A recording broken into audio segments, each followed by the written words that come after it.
Sadly, this is our last day on Totally Turtle. Here's our new news crew. Hi! Wait. Say the script. Where is she? Danielle! Hello, Lake Myrtle, and welcome to Totally Turtle. Sadly, this is our last day on news crew, so here is our new news crew. Hi! Hello! I'm Danielle. And I'm Rachel, and we're here for your school news for the week of May 17, 2012. Friday, May 18th is the 5th grade Epcot field trip. Also, Friday is the last day for media checkout, and media books are turned in by June 1st. If you have read all 15 Sunshine State books, you can go to the Sunshine State Beach Party on May 24th. Now here's our old...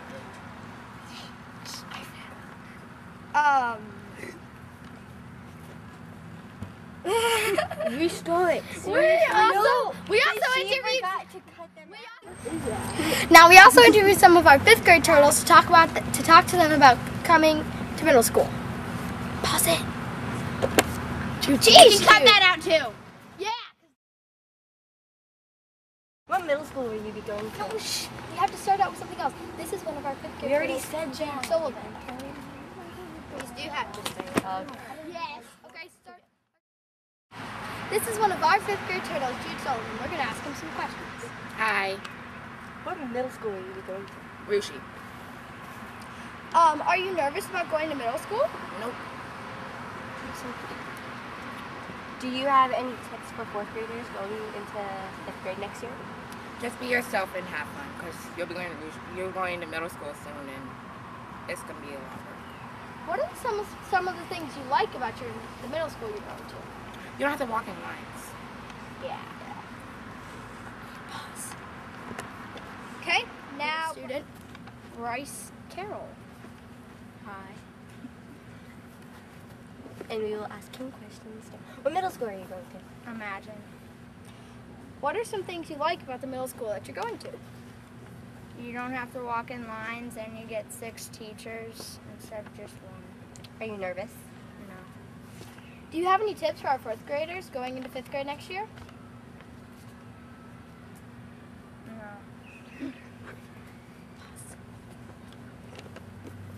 Okay. Yeah.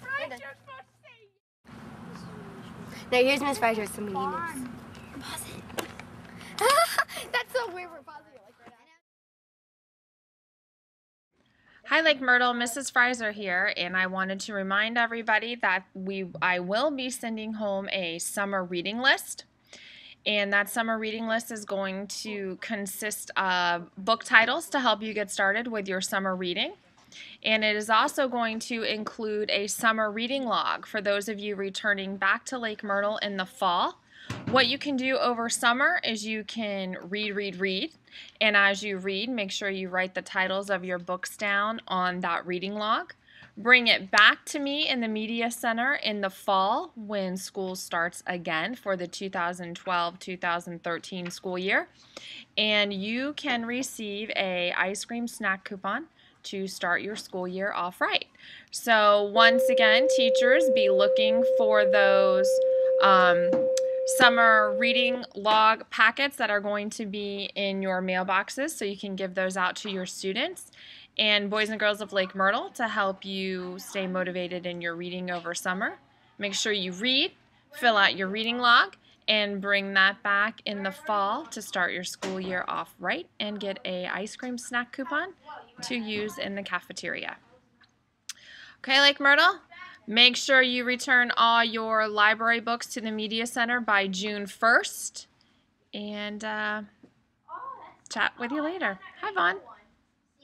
Hannah here from Totally Turtle, and we're with Miss Finch talking about how she thinks her 3rd graders did on their first FCAT. So do you think your kids were prepared for the first FCAT? I think they were. They looked very prepared. They felt confident. They were ready to get it over with, so they were very prepared. How did your kids prepare for the FCAT? Well, we did a couple of different things to prepare.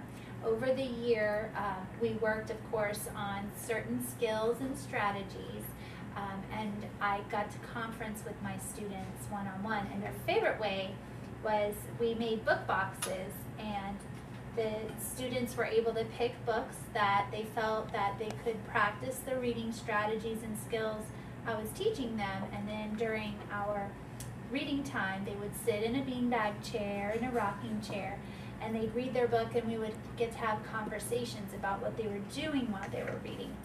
And then they would journal some of the things that they were doing while they were reading that they thought were good things and help them to be better readers.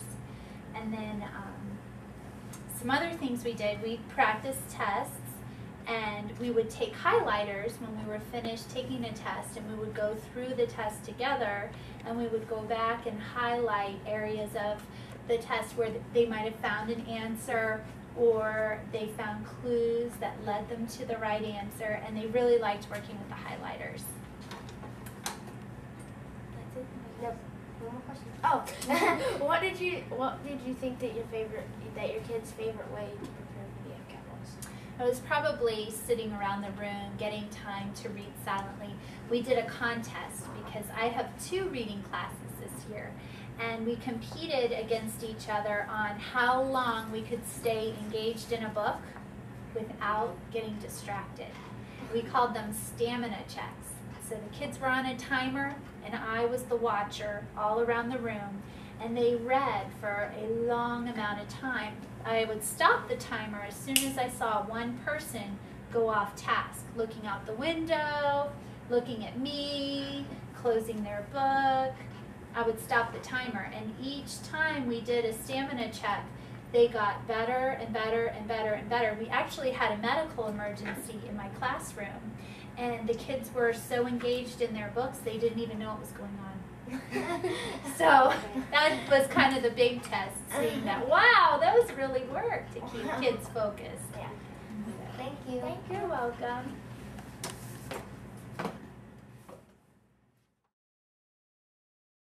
Her 3rd graders did on the FCAT. Do you think your kids were prepared for their first FCAT? Yes, I think that my students were very prepared for the FCAT, and I'm hoping that everybody did a great job. Okay, so How did your kids prepare for the FCAT? we prepare for the FCAT by independently reading every day. My students know the I-Pick method, how to pick a good fit book, and they have lots of choices here for them in our classroom library to pick out books where they can practice different reading comprehension strategies and skills. So that was one way that we would prepare for the FCAT. Also, in our reading series each week, in our book, we read a main selection, and we focus on a certain skill and strategy, and so that's another way that we prepared for the FCAT. Also, different literacy centers that the students visit helps them prepare for the FCAT. Different comprehension games that go along with the strategy and the skill. And also some vocabulary games that my students would play, prefixes, suffixes, synonyms, antonyms. And here's another set. So I think we did really good at preparing for the FCAT, and I think everybody did great. So what do you think your kids' favorite way to prepare for the FCAT was? I would say that my students enjoy the literacy centers that we do and the different games. We played a lot of games the week before the FCAT just to review. They really enjoy working together cooperatively and practicing those skills and helping each other. And I think they really enjoyed these games the most. Thank you. You're welcome. Thank you.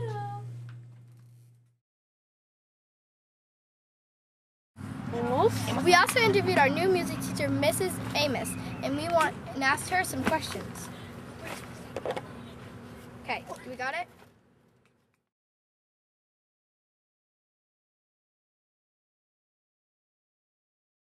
And that's the end of this episode of TotallyTurtle! Have a great day, Lake Myrtle, where it's always good to be a turtle. Guys, you didn't say it. I couldn't hear what you said.